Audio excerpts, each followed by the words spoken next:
brand new day, brand new episode with information that is aimed at helping you help your child make informed career choice. I'm talking about the information that helps you rid of all the frustrations that come from learning and all the frustrations that come from making a career choice. Ladies and gentlemen, welcome to another brand new episode of Complacency Learning.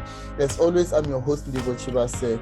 On this show, we source people from different career fields. I'm talking about the legends who have been in the field long enough to actually give advices to people to tread carefully, help people not go for the careers that at the end of the day they're going to regret, avoid the future generations to be stuck in the career fields that they're not happy with. So on today's episode, we have such an amazing information that is brought by Rotenda Takalani, who actually is here to share us about his passions, and about how to actually move forward, how to keep going, what are the things that you need to look out for, and the people that you can look out for to actually motivate you. If you feel like you're tired of, making career choice on your own, and you feel like, you don't want to be part of the group that falls into the day-to-day jobs that they're not happy with, then this is the show for you. So I suggest that, as always, just go grab some popcorns, because here it's going to get real. We are keeping it real. And this is the information that you don't want to miss. Ladies and gentlemen, sit tight and enjoy.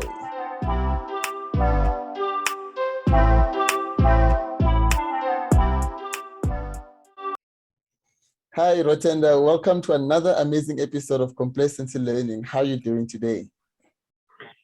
I'm very well, thank you. And it's a pleasure to be here. Thank you for the invitation. I'm happy to be part of this platform, and hopefully this will be a fruitful engagement between me and you. It's actually an honor to have you on today's episode. Hey, it's really amazing to see that a lot of people, they're behind supporting our children, making informed career choices. So for that, I just want to say thank you. And I know that we live in a very busy world where it's so hard to actually make time and then, just to come and sit and enlighten others. But for that, I just want to say thank you. It's a pleasure. Great. So before we start with the first question, can I ask you to tell us who Rotenda is? I mean, what do we expect to learn from you, and why are you here with us? Sure. Plainly and simply, Rotenda is a young Black man who grew up in Venda, Limpopo, in the Mutare area, in a village called Chandama. I pretty much grew up with the common Black child story from the villages. Wasn't exposed to much. Fortunately, I grew up in a very loving family where education was very much supported. Both my parents were educators, and I managed to get through my school, primary, high school. Then I went to varsity.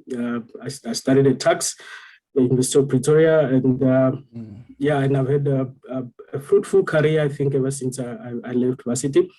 And I think what you can expect from me is I do have a story to tell of how I went from being a student to being a worker and where I am today. It wasn't all smooth sailing.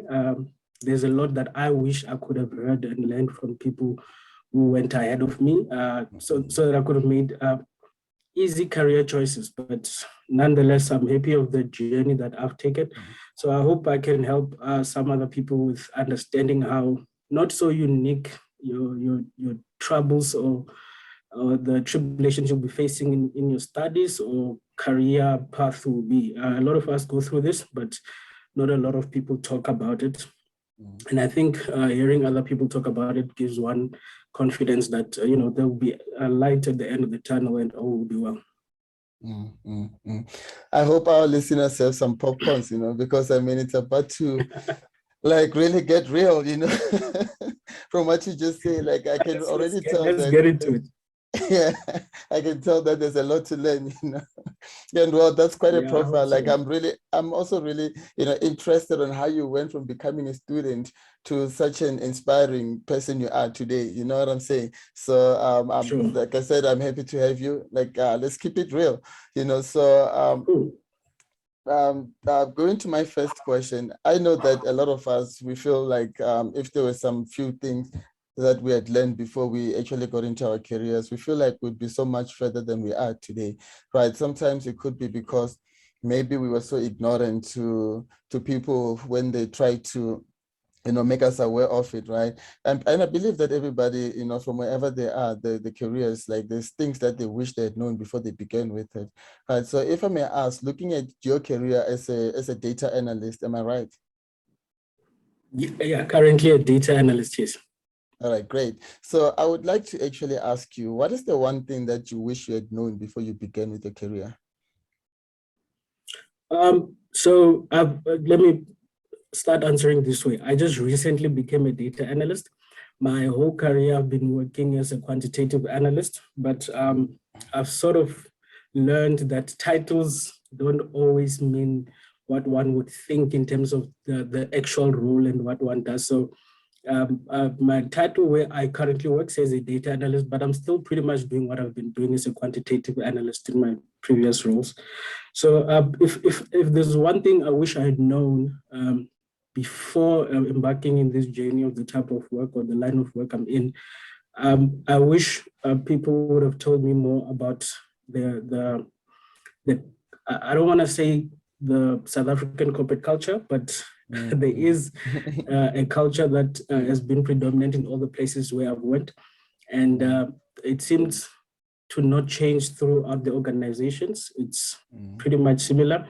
That, more than anything, moving from school to work is just an extension of your career journey. So by the time you've chosen which courses you want to do, whatever, that's the beginning of it.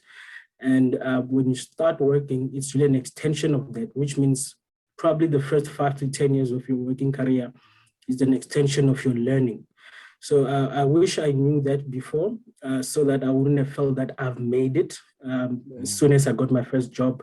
To know that, man, you're actually going to learn, and you need to be way more open than how you were in school, where most of your learning were very theoretical. Now you've come to the real world, where you need to learn and gain experience and expertise in the work that you'll be doing. Because in the line of work that I'm in, the branches of the field are very vast. It's very rare that you will know exactly what you want to do by the time you leave varsity. You need to give yourself time to learn and explore where your true interests are, to learn your strengths and weaknesses, to know where you need to improve after your varsity days as well. So I wish I'd known that. And I think for the first 3 or 4 years, I felt that I made it. I'm a working person. It's me working and going higher up the corporate ladder. And I think I dragged my feet with the learning process that I had to be going through as a young professional. So I think that's one thing I wish I could have known. I feel like if I had gone into my first job with an attitude of I'm still learning, I'm not there yet, I would have learned a lot, and my career progression would have moved in a very different direction. As they say, we learn every day, so you need to realize that you're actually a student every day, like it doesn't have, like we learn in different ways, so Definitely. Great. So jumping into well, looking at those that are interested in pursuing the same career as the one that you're in, right? I'm talking about myself involved as well, because I just recently jumped into the IT world. I'm actually still studying now, right? So what advice can you give us actually? What are the things that we need to look out for? How is it there, like on the field? So yeah, so as now my job title says data analyst, the foundation of the work I do is data. And what these roles sort of entail is understanding what data is in whichever organization one would find themselves, and understanding what is needed from that data. So I think if one wants to go to any field, be it a data analyst in decision science or data science or quantitative analysis, one needs to understand that data is the base for everything. And I must say, we're living in a wonderful time where the internet honestly is your friend. Keep yourself posted on current issues that talk about the data space and new technologies that are within the data space. And the best way for one to well position themselves in a data space is to understand the tools that are used in handling and manipulating data. So I think if one is interested in this line of work, is to keep up to date with what are the common softwares that are being used to handle and manipulate data in different organizations, we're living in a new space where open source platforms have really become prominent in the work that we do. When I started off in my journey in the banks, we used to use very expensive softwares to handle data that the companies would have to pay expensive licenses for. It was very difficult for one to learn those tools before you join the organization, which would have paid for a license for you to use the tool. But now open source platforms are free. One can download these platforms for free onto one's computer and start learning the skills on how to handle data, how to manipulate data, and data visualization as well. So I think the important thing is to know that data by itself means nothing until one transforms it and paints a picture with it. And the only way to do that is through the tools that are being used in the modern day world. So if one is really interested in this line of work, familiarize yourself with the data tools that are using. I think currently the two prominent data tools is Python and R. And almost everywhere you'd go in all organizations, they in some form or way use those tools. So if one has a good understanding of that, you are sure to make a success in the data space, and also just understanding how data is stored. Usually a lot of people still use like your SQL databases, but even though things are moving to the cloud now, where you're finding more cloud platforms like Amazon Web Services and your Hadoops. So one just needs to understand that data part, to say data is the root, and one needs to understand how this data is handled. And the learning process, thanks to the internet, has become free. One can really learn without having to spend any money at all. You can learn this on the internet for free. So yeah, I think that's what one would have to do. I think like that's that point you raised there, like I 100% support it, because I mean now we live in a time where like we can just access information about almost everything that you seek, so well, they say that as part of learning one needs to fail, right? And once you fail, sometimes you can feel so low that you might think that giving up is an option, or sometimes you might feel like this is a lesson, I need to keep going, but looking at you now, well, definitely you really didn't let the failures bring you down, so if I may ask, what is the biggest failure that you ever faced, and what did you learn from it? Yeah, sure. I'll accept to use the term failure because that's what people use, but I just call it lessons. I don't believe I've failed. I've gone through journeys in my life that gave me good, very painful lessons. I'd like to share with you one example, and maybe this would help young people who are still in university and all. I studied at the University of Pretoria, and I left in 6 years. I stayed in the University of Pretoria in 6 years, but I left with a 4-year qualification. So I stayed there for 6 years, but I only left with a 4-year qualification. I think 6 years is enough for one to live with a master's, but I didn't live with a master's. I only left with an honors when I left. And my qualifications are in economics and statistics, but my first year I wasn't studying economics and statistics. When I left high school, all that I knew that was glamorous was either you're going to be a doctor, you're going to be a lawyer, you're going to be a CA or an actuary. That's what glamorous careers sounded like. And I didn't know CAs. I knew a couple of doctors. I didn't know actuaries. I knew someone who was an engineer, and that's just what I decided to do when I left home. I was a fairly bright kid in high school. I matriculated with a couple of distinctions. I was one of the top learners in the high school I went to. So I was considered to be a bright kid. I didn't know what I can positively say I finished from grade 1 to grade 12 without even failing a test. That's failing a test was foreign to me. Wow. And I went to University of Pretoria. My first year, I was registered as a mining engineering student. And by June of that first year, I think I was doing 7 modules. I'd only passed 2. Now you can imagine the stress and disappointment in myself to say, I didn't know what failing was before coming here. Now I can't even pass, not distinctions, I couldn't even pass. I think there was even one module There was one module I didn't even make it into the exam. You know, when you perform well during the semester and you don't get exam entrance, they say, it's bad. Don't even try to come and write the exam. It's not worth it. So that was terrible for me. And I spent the rest of the year trying to pursue better marks and whatever. And I think in the second semester, I still had 7 modules. I passed 4, which means I failed 3. Better than the first semester, but it was still not good enough. And I remember going home that December after my first year, I was shattered. I for the first time, the thought of taking a gap year came to my mind because now I was stressed. I was like, man, this was brutal. And I remember at the University of Pretoria, there's this process called an appeal process, where if you perform badly, they send you a letter to say, man, either you change courses or whatever, or you go and appeal and beg for them to take you back. I went through that rigorous process just to keep the story short. And in that process, the lady who helped me, I think I went to the highest form of appealing that process at the University of Pretoria with the registrar of the university. That's the person who has the power to say, okay, I'll override the system and let you go back. But she had a conversation with me. I still remember that conversation vividly in that office. She said, my child, just forget engineering. Just don't, because usually what people do is if you're doing mining and you fail, you go to other engineering like industrial or something that wouldn't be a sector, which wasn't considered hectic at the time. But she said to me, just leave engineering. Don't change to another engineering course. Just leave this thing. And I was shattered. Like I'd already started picturing myself as an engineer. Now they're saying, just forget the dream of being an engineer. And I didn't know what else I was gonna do. And that was the most painful thing I've gone through in my life.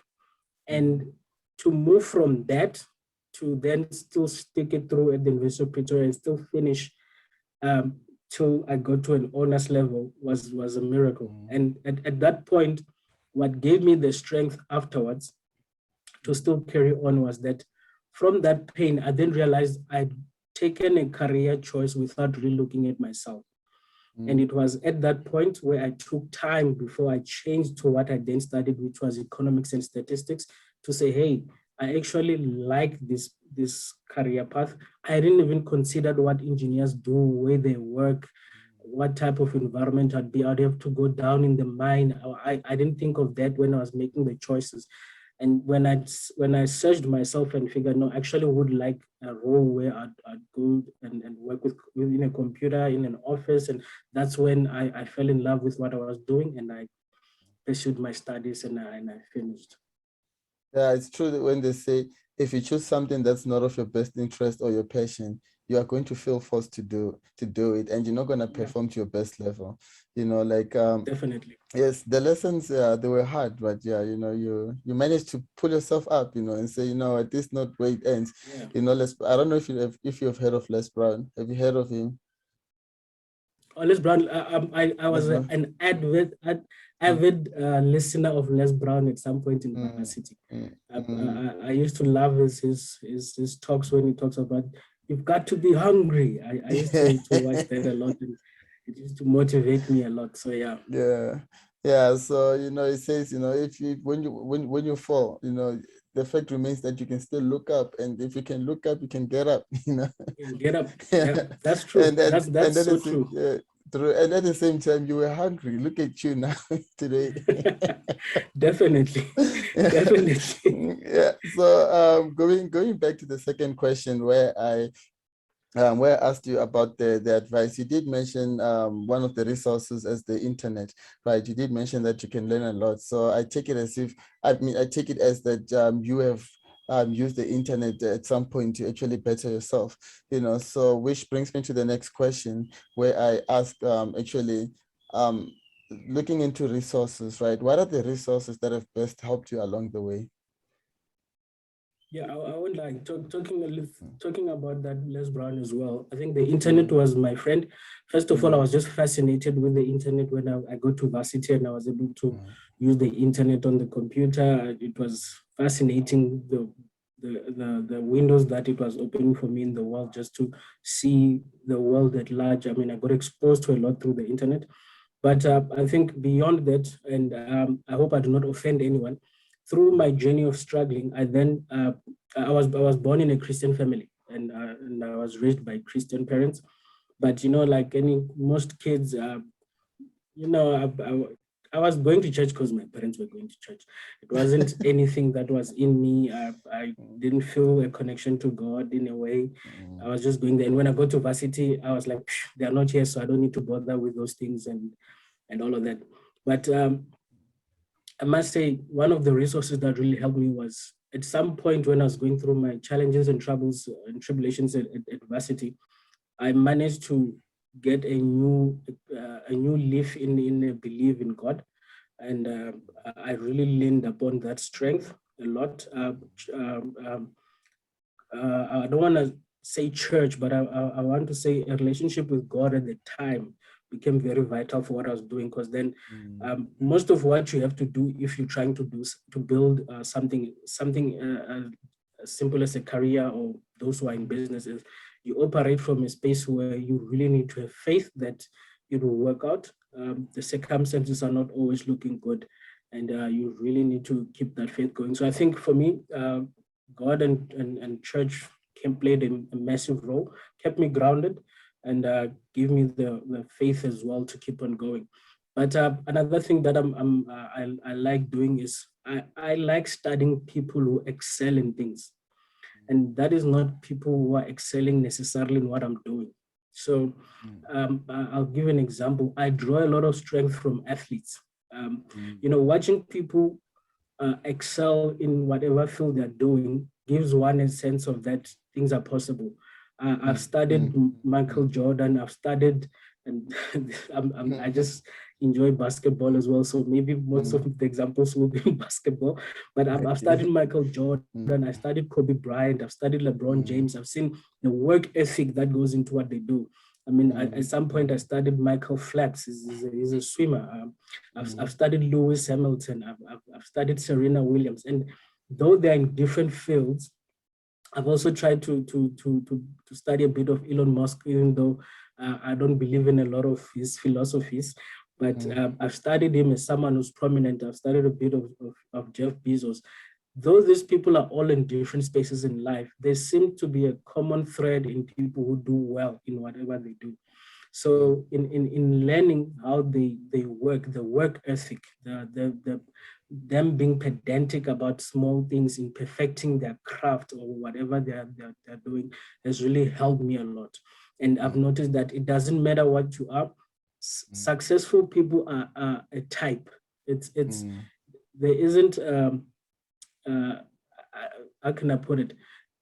People succeed in different things by becoming this type of a person. It's like the principles of succeeding are the same. You can just apply them in different things.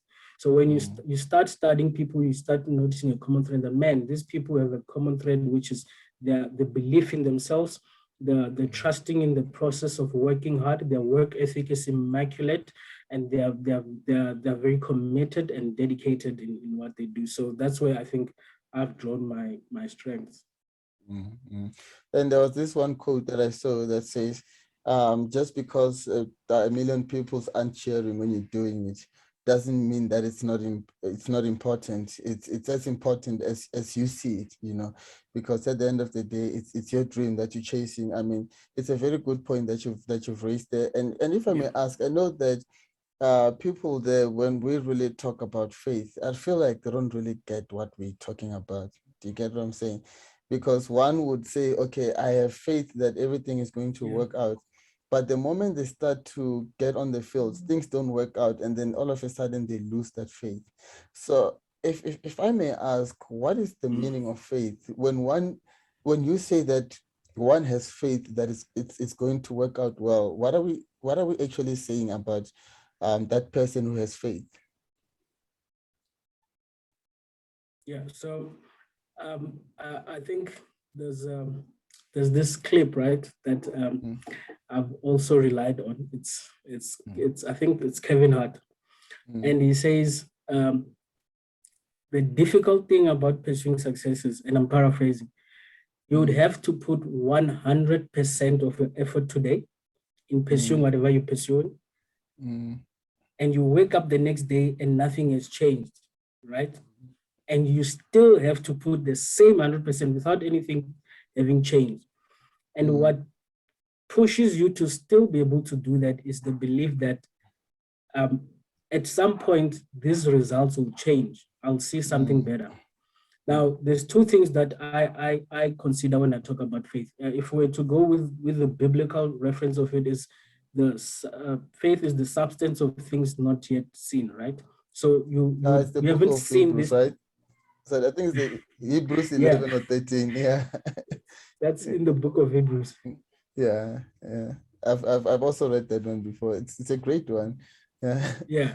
So you haven't seen this thing, but you firmly believe in it, and you give it substance before you have actually even seen it. So that's the power of faith. Is this thing hasn't materialized, but you will firmly believe in it before you've even seen it.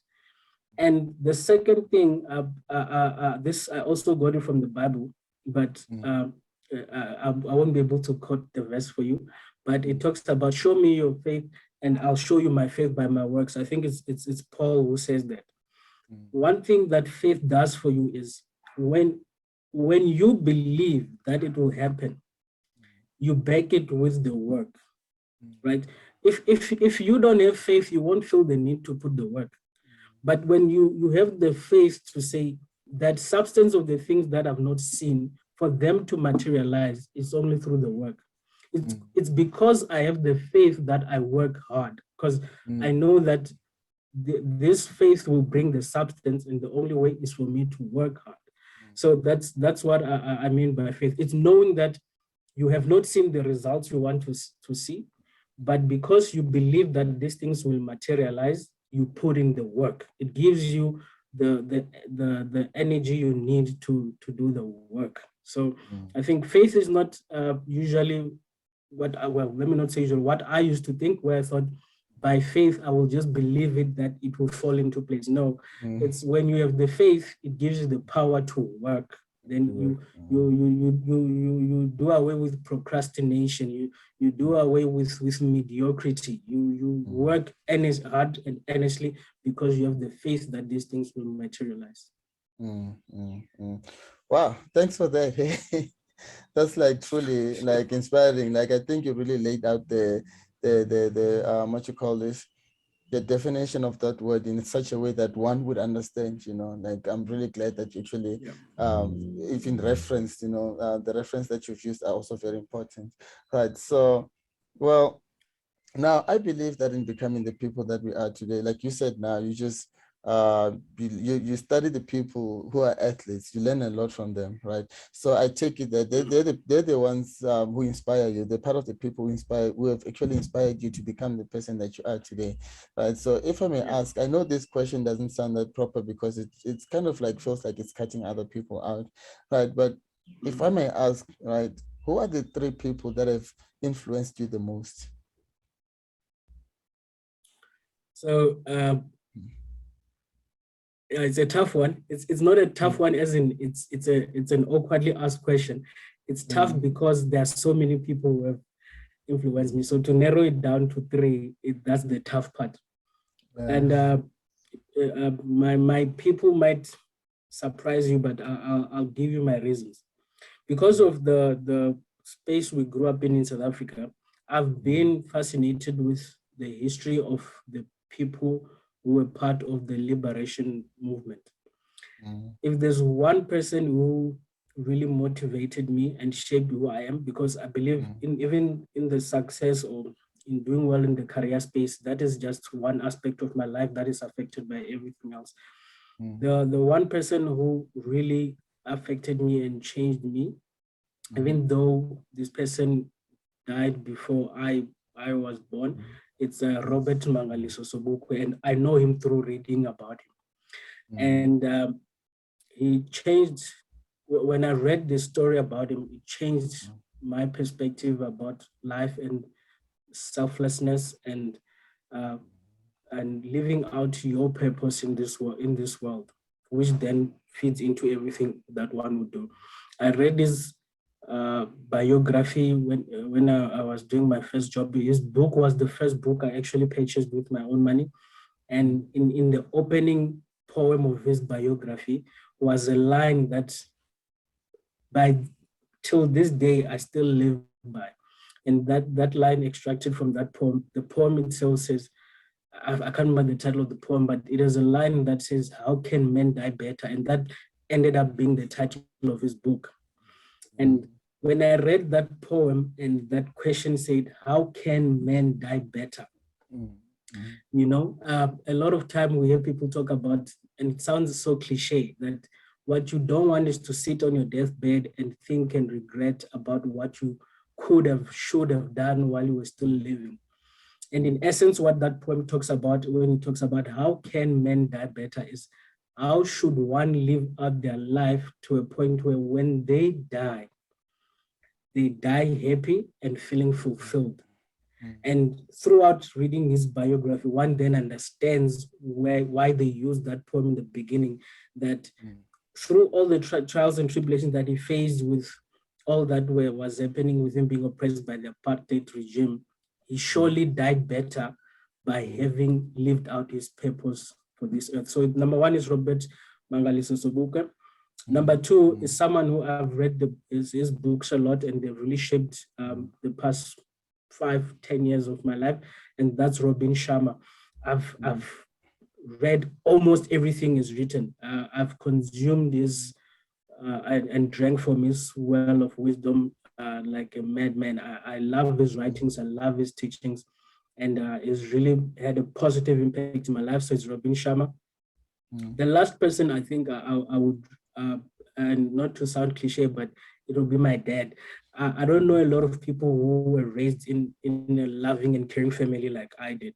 You know, I so badly want. I'm not yet married, so I so badly want to have a loving family with a wife and children. Not usually people yearn to do that because they don't want the situation they were raised in. You know, you were raised in a bad situation. You promise yourself that I will do better when I'm a man. I want to do it because I saw it being done right. Like I saw what a good man, a good father is, and I really like want to do the same as well when I become a father, a husband someday. Wow, big ups to your dad. You know, fathers like that Oh, are the ones we he's need a the legend. most, you know. Yeah. We need those kind of fathers, you know, Definitely, like I attest to that. Yeah. not the ones who Yeah. just, you know, make babies and then run away, you know. So yeah, Yeah. you know, so now, well, looking into different career fields, like I like to use the one that of education because I mean that's my space, you know. Well, Yeah. I know that, well, as teachers, yes, we do get the holidays. We do work lesser hours. Well, like, you know, the hours that people say you at work, you know, I'm talking about Yeah. like, because we started like 7 and at 2, you know, but with extramural activities, we go even further than that, even all the way up to 5, you know. And if we're to put all the amount of work that we get, we even work until late midnight, you know, because, and people say, you know, we work lesser hours compared to other professions. Well, I disagree with that. I mean, we work a lot. I mean, planning that lesson, the execution of that lesson, Yeah.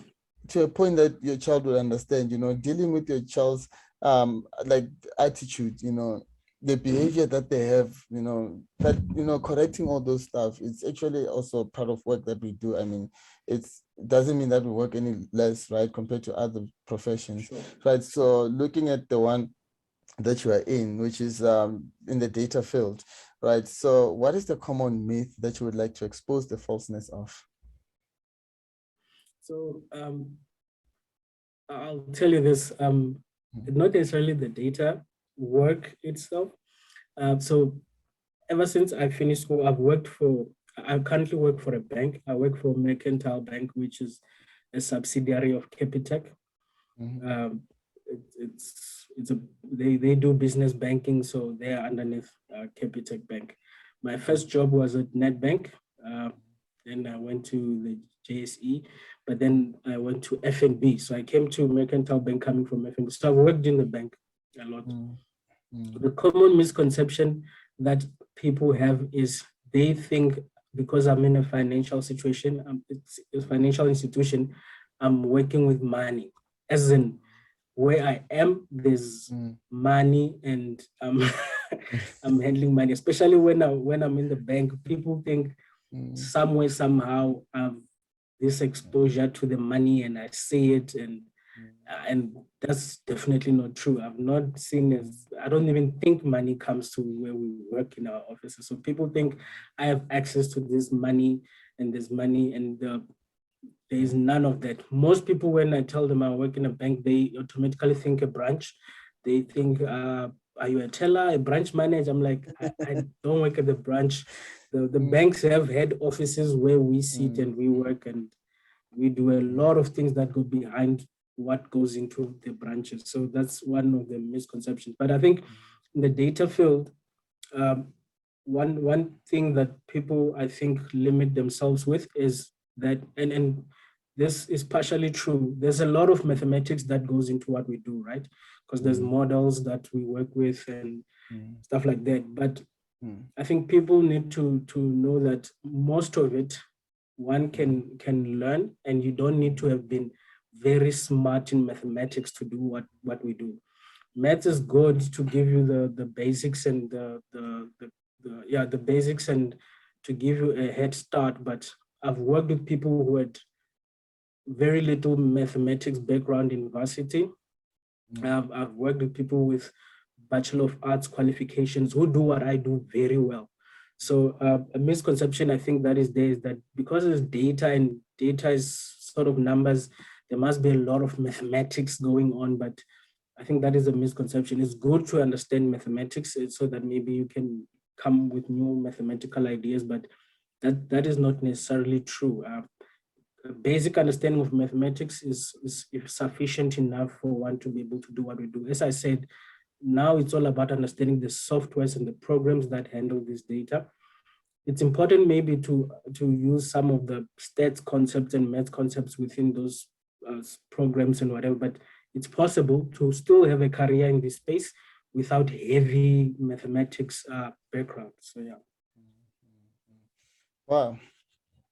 I actually liked hearing that. I mean, like, it's true when they say that, yeah, people can say whatever they can, I mean, about certain careers. I was, actually also thinking that maybe you have, one of those axes, because when we hear the head office, we think, oh, when I go looking for a loan, they're the ones that block us. No, not even. We don't know what's happening. Yeah. Well, that's what we think, we're not even on that field, and yet we think that. Right. Yeah, So no, that's true. yes, I have to say that, you're such an inspiring person, and from what you've shared with us, which is actually great and powerful, I believe there's a lot that would like to connect with you. Right. So to our listeners who would like to connect with you, where can they do that online? I'm available on almost all platforms, though I'm not super active on all of them.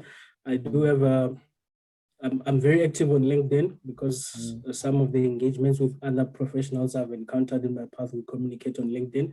So if you really want me, LinkedIn, I'm there most of the time. I'm available on, I have a Facebook account, I have a Twitter account, I have an Instagram account, and they all use my name, Rotenda Takalani. So if anyone wants to contact me, they could get me there, but I'm easily accessible on LinkedIn. The other platforms, not so much. I sort of use them to fit purpose in things I'm pursuing in my life. So I don't go on Twitter for fun or Instagram, but LinkedIn, I'm there every day. I have notifications for LinkedIn. So if anyone wants to contact me, I can easily respond on LinkedIn. But if you are a Facebook person, I have a Facebook account, I have Twitter, I have Instagram, I will still be able to respond. It might just not be as quick as if one was to contact me on LinkedIn. Mm-hmm. Well, in terms of asking the questions, I did my best, right? So No, now, definitely. thank you. And now, looking at the next question, right? So if you could step into my shoes, what is the one question that you would have asked yourself that I did not? Well, first of all, I think this was a very enjoyable interview. The questions were very well structured, and I did enjoy the interview as well. But I don't think there's anything missing. I think one thing that I think in such a platform is important is just to I don't want to use the word motivate, because I think motivation fades and you need new motivation Yeah.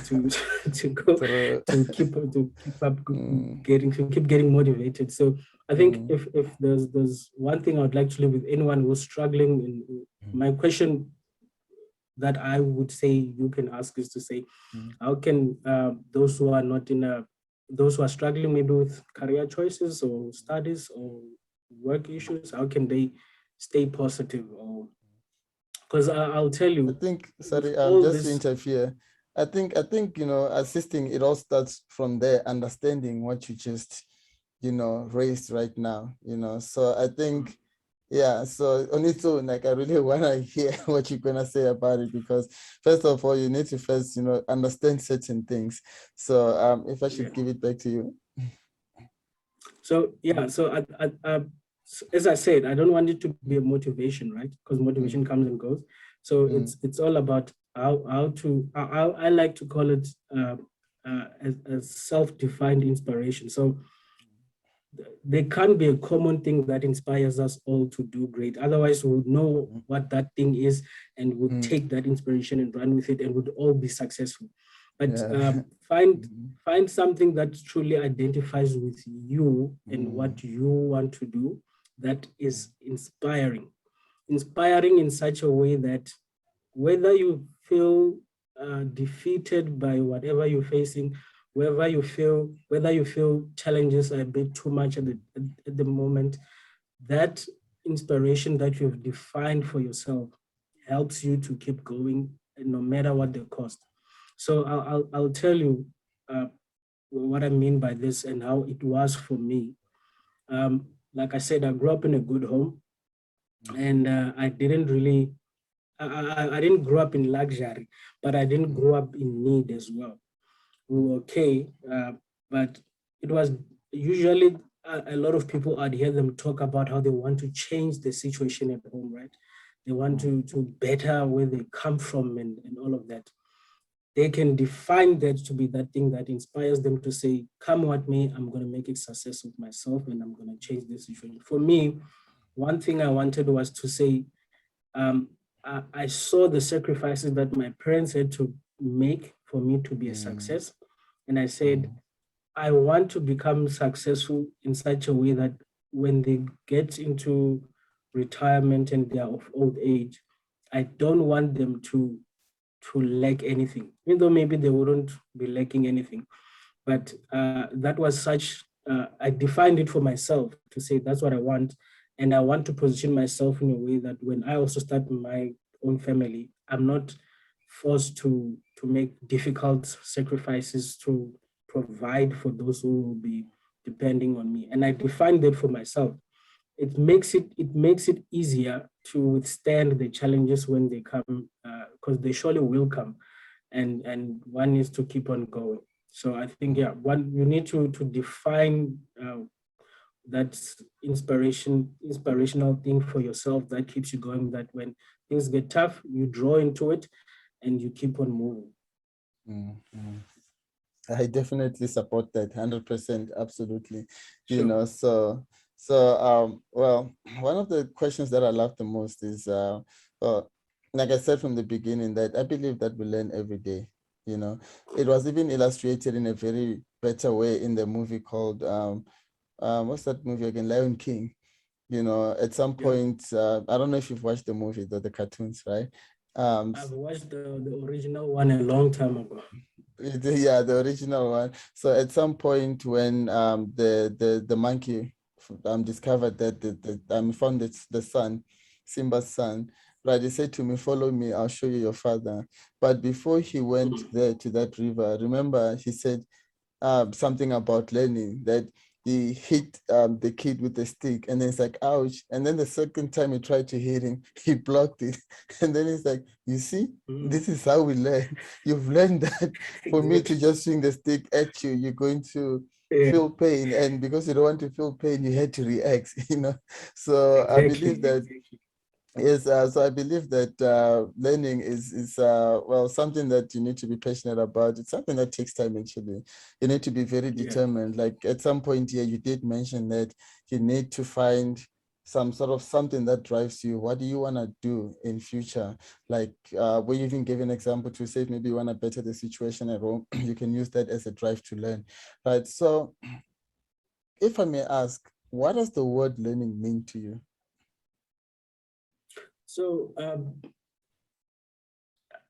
yeah, it's also a difficult one to answer, but I'll answer it this way. I think because of how we are raised in academics, Mm, it is, let me say, it's difficult to learn without, and quote unquote, failing, right? mm, Like what you said, it's when you meet obstacles and you fail, and you take the mm, lessons out of it. That's why I don't like to call it failure. It was mm. lessons, because I learned something from those experiences that were failure. But we go through life knowing about passing and failing a lot. So it feels as if one has failed and not learned. There's a lot of learning that comes with what people call failing, either being academics or in life. But for me, learning is learning is twofold. Mm, There's learning of acquiring new things that one didn't know. It's learning. You learning because you weren't privy to this information. You are gathering new information, so you are broadening your horizon by acquiring new information. And the second part of it is learning by living through experiences. So mm, there's a lot of life lessons that one needs to learn by living through something and learning from it. It was okay for me to when I look at it in hindsight now, it was okay for me to go through the journey the way it went in varsity, because I got to learn about myself. I got to learn about my purpose. But in that process, I was also acquiring new information about the field where I wanted to go. I had to do research about, okay, this is where I want to go. And I acquired new information, which I wasn't privy to before searching this. So learning for me is all about gaining new information and also living through experiences and becoming a better person. yeah, I think also Les Brown did say that if you're having one of those bad days, when you're going through a learning process, like, well, he said you shouldn't even define bad days as bad days. You should just tell them, like, hey, I'm having a character building day, because Exactly. That's when most of your character is built. I like mm, mm, this short phrase that says, mm, pain is very constructive. mm, If you're just going through smooth sailing life, there's very little character building you'll have to mm, do. But when you go through pain mm. and you go through it, man, it's so constructive. You learn a lot about yourself and your character, and that's when you learn how to build that character. And they also said also if you feel like it's too much for you, and then you're like, why me? Why me? Then who else? Who can Mhm. you suggest? Any Who deserves suggestions? to go through the Yeah. pain? So I Yeah, think what I'm also trying to put out there is that, every time we, what you call this, we're going through the storms of our lives, I think as people who are willing to learn, I think we should actually be happy that it's really happening to us, because at the end of the day, it's preparing you for something big. I always think about it definitely. this way. Imagine you're an entrepreneur, you're just starting with the business, like on the field, and then we give you, Mm, for example, 1 million as a startup, right? Do you mm, think you are going to use that money as wisely as the person who's going to get it after maybe 5 years in business? It's gonna be definitely not. not it's gonna be different, isn't it? So Yeah, yeah. because why, you've gone through the struggles, you've learned the things, like you've prepared yourself to actually receive it, because I mean, if you don't prepare yourself, it's hard to see what you have done with whatever Yes, resources that you have, because I used to yes. be like a very lazy person until I had to actually remind myself of certain things. Like I would, for example, sit down and be like, okay, now I'm lazy to do this. And then I'd think hard Mm. and be like, if I didn't have this laptop, what is it that I was gonna wish that I could be doing right now? I don't know if I'm making sense, right? No, it makes So, perfect sense. Yeah. so whatever that comes to my mind, and then I'd be thinking, if I was to lose it now, will I be able to live with that? And honestly, it's not like, so I think it's very important to actually, appreciate the lessons as they come in life. At the end of the day, they say life is gonna teach you lessons that nobody, not even Google or internet, Yeah. can teach you. You need to go through Yeah. that pain on your Yeah. own. You Definitely. need to find that light at the end of the tunnel. So, well, and now that we've come to the end of the of this episode, I would like to ask: is there something that you would like to leave us with?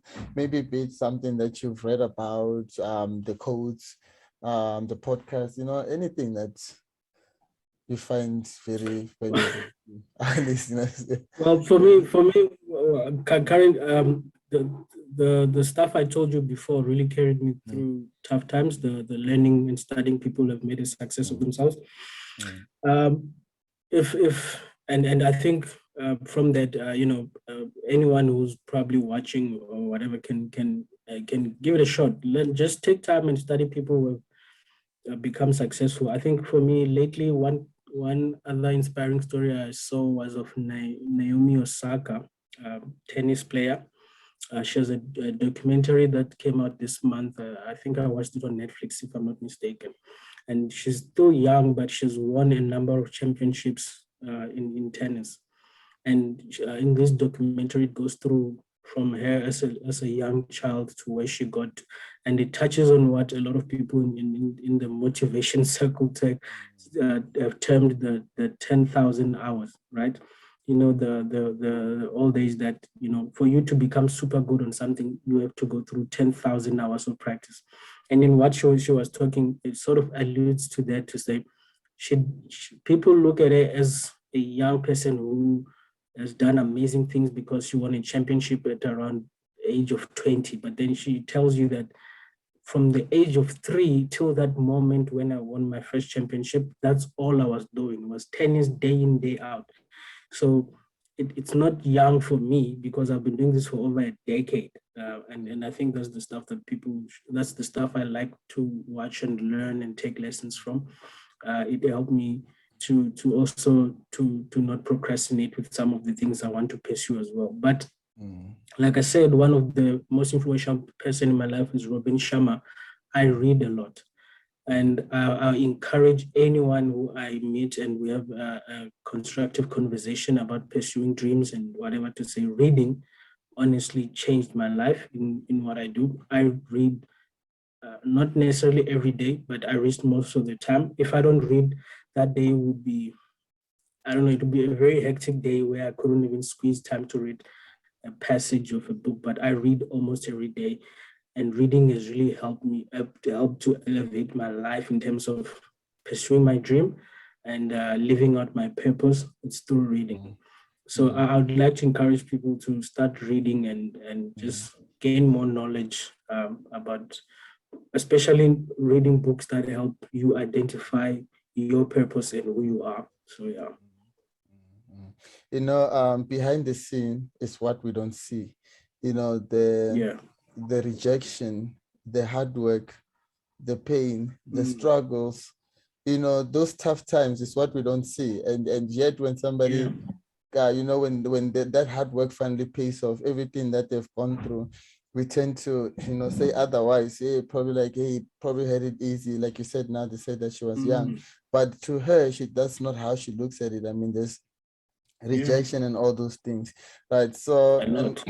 yes, so I think one needs to also, realize that, it's not like people are gonna be seeing you there and applauding you for everything that you're doing, the rejections and stuff like that. Yeah. You're on your own Yeah. until you make it out there, and then reading also, it's very beneficial. I mean, I believe that one way Mm. to keep up with this ever-changing world is through reading, because as we read, we acquire knowledge that even helps us, Yeah.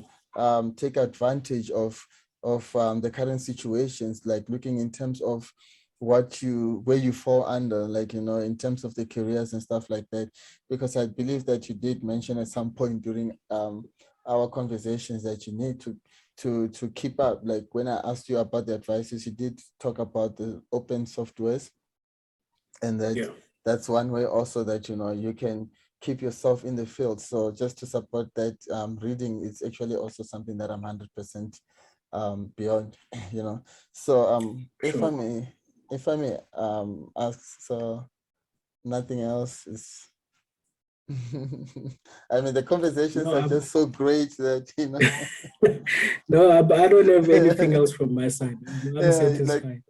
like you shared a lot with us, and I just want to say to you, I know, like I said from the beginning, that it's hard to actually just sit down and actually help people, go and choose the right career choice. I mean, a lot of us, I mean, there's a lot of people out there that are stuck in different career fields that they're not even happy with. Every time it's in the morning, they step into their work, they're thinking, oh, when is knock-off time? So you actually come and help learners, not even, our children not fall onto the same trap, just enlighten them so they can make informed career choice. I really appreciate that. It's really something Sure. that, if I had like billions, I would say, here's a McLaren No, to show my appreciation. no, good. But unfortunately, one day, just No, one day, one day. it's Yeah, not even a matter of maybe, it's a matter of definitely. I yeah, worked at this definitely. one school.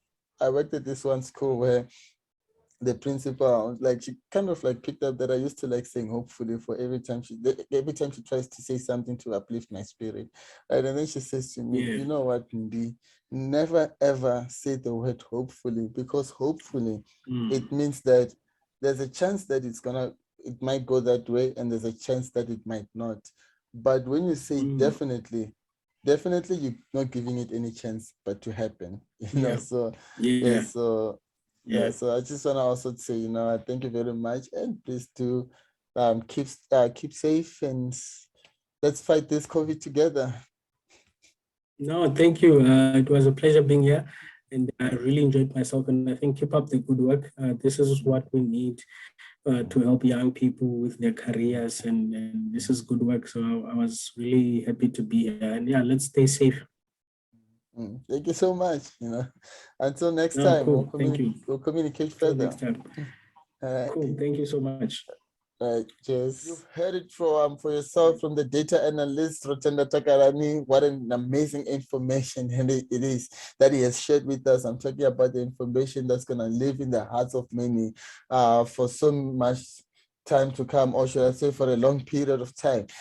So ladies and gentlemen, if you'd like to connect with Rotenda Takalani, please do so at the details that are provided at the bottom of the screen.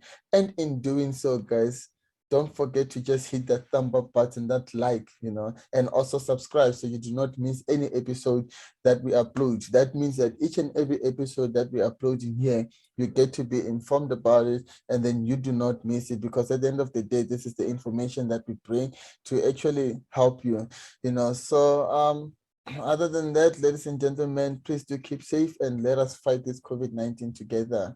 Let us remember to sanitize, and also remember to put on our masks. Until next time, stay tuned for more episodes to come.